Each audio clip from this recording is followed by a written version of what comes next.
All right, man, we back. Motor City Sports Talk, we in the building. Appreciate everybody for checking in. Make sure you hit that subscribe button, bell icon button. Won't miss another video. Appreciate the love, support, man. And his name Nate Davis, USA Today writer, claims that the Detroit Football Lions will only win 3 games. What was it? Tim Hasselback said we only win 4 games.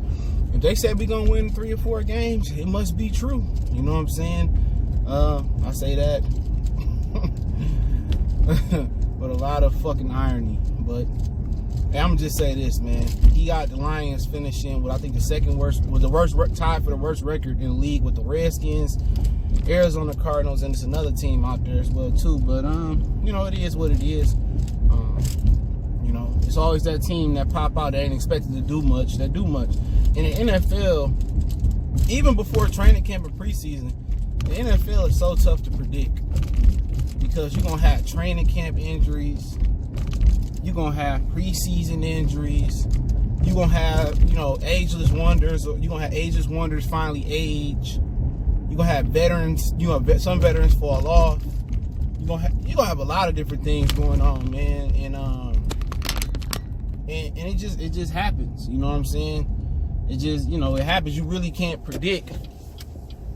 You really can't predict the NFL, especially before training camp. But yeah, try. But me personally, I don't really have no expectations this year for the Lions or for any NFL team because it's so tough to predict. Every year you say, "Oh, that's the game we should win," or "That's the game the Redskins can win," or "That's the game the Chargers can win." They fuck around and lose it.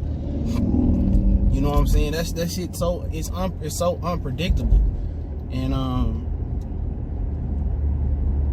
but for the Lions, and I do a couple of Lions videos, man.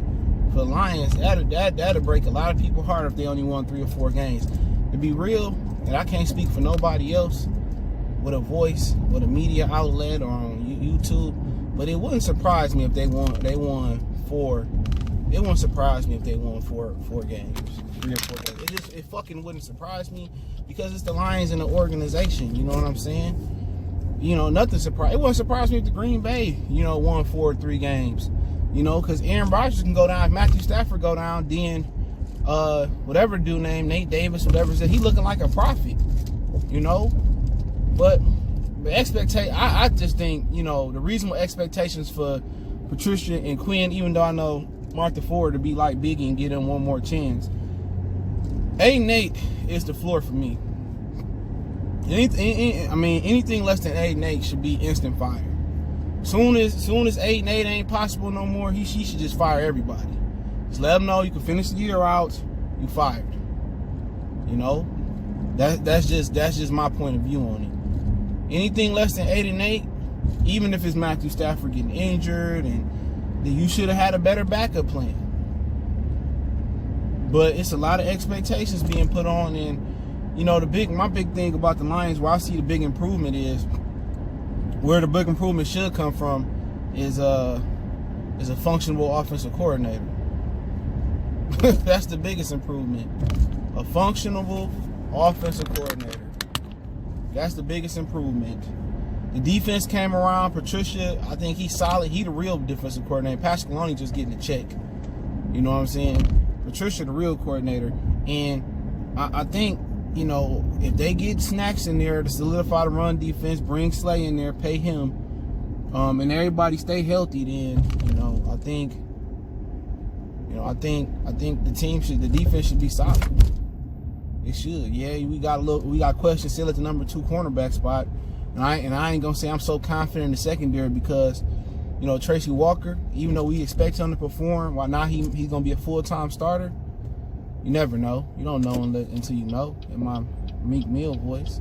And then you got you don't know about the second cornerback spot. Linebackers are questionable. I really don't care for none of our linebackers, to be real. I don't. I think they all second stringers at best. But when you got a good front line, you can have average linebackers, because if they do what they supposed to do up front,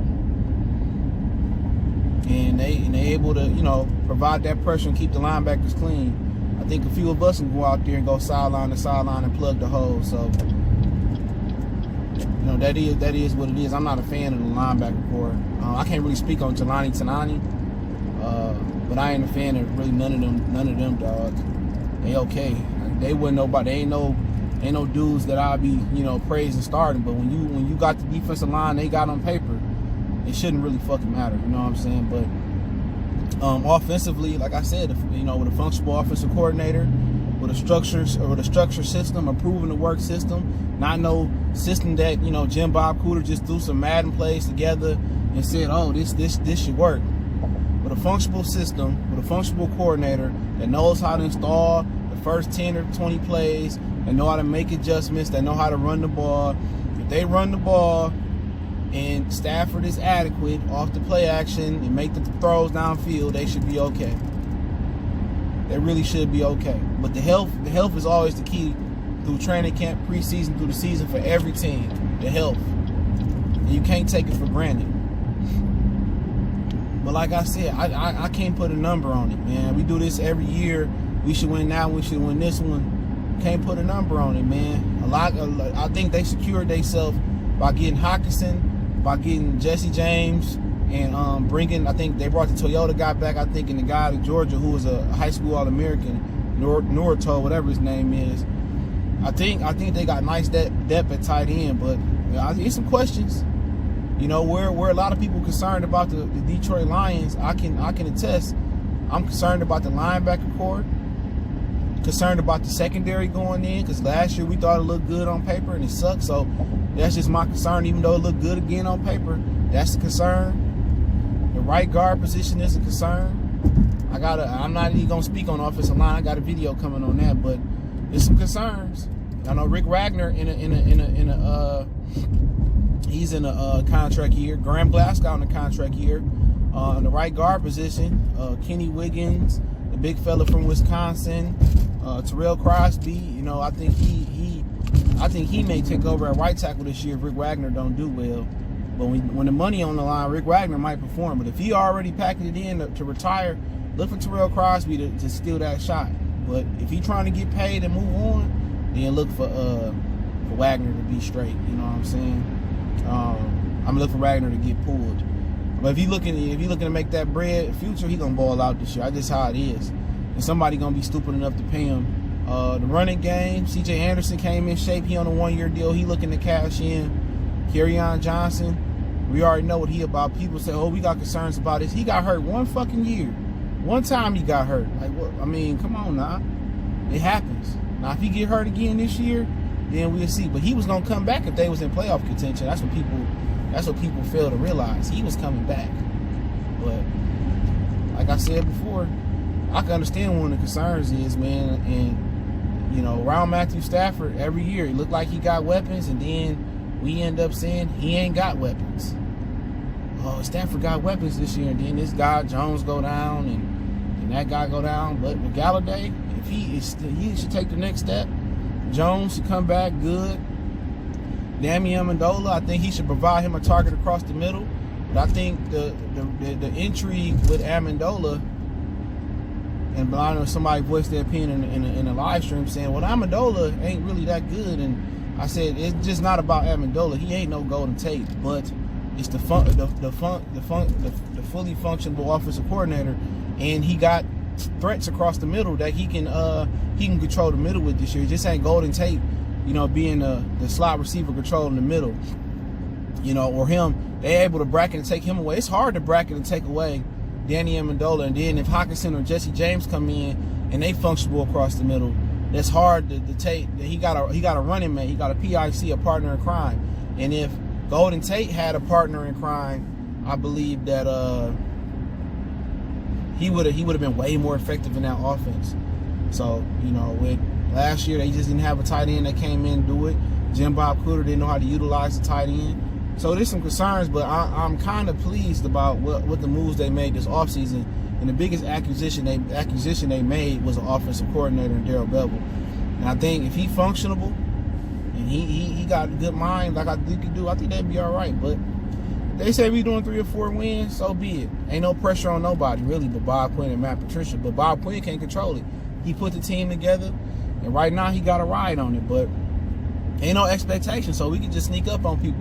We give people their best shot, and they think they just about to come in and steamroll it. So, you know what? I take the non-expectations this year. You know, the Davis dude said we would go 6-10 last year. We did, but we'll see, man. If they go anything less than 8-8 this year, everybody should be fired. My Dave Chappelle voice, but it's Mercy Sports Talk. I appreciate the love, support, man. I really do. Keep sharing the videos. Just keep sharing them, man. Keep putting it down, man. And other than that, we on social media, Facebook, Instagram, Twitter. Reach out to the email. If you got business question, inquiry, sponsorship, or video requests.